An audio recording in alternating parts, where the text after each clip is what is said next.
మనం అయ్యప్ప దీక్ష సందర్భంగా ఈ మాట బాగా చెప్పుకోవాలి. హిందూ మతంలో ఉండే అన్ని భేదాలని పోగొట్టగలిగే ఏకైక దీక్ష అయ్యప్ప దీక్ష. సమైక్యాన్ని నిలబడుతున్నారు. కులభేదం లేదు, ప్రాంత భేదం లేదు. నేను ఇటీవల విన్నాను, ఇతర మతస్థులు కూడా అయ్యప్ప దీక్ష తీసుకుంటున్నారు కొంతమందిని. చాలా సంతోషించాను, చాలా సంతోషించాను. స్వచ్ఛందంగా వారు తీసుకుంటే మనకు ఆనందమే కదండి. కులభేదం లేదు. ప్రధానంగా ఎక్కడ అయ్యప్ప స్వాములు భోజనం చేస్తున్నా పక్కన ఆయన్ని స్వామి స్వామి అంటారు తప్పితే నువ్వు ఏ కులము స్వామి అని అనరు. అసలు ఆ మాటే రాదు. ఎటువంటి భేదము లేకుండా 4 మెతుకులు నీ పక్కన కూర్చుని తినడానికి దిక్కుమాలిన కులం అడ్డమైతే ఈ అధవ కులం తీసుకెళ్లి గంగలో బారేద్దామని అందరికీ చెబుతున్న దీక్ష అయ్యప్ప దీక్ష.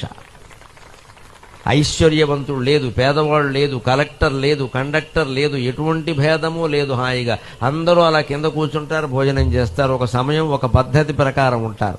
అందుకని అయ్యప్ప దీక్ష హిందూ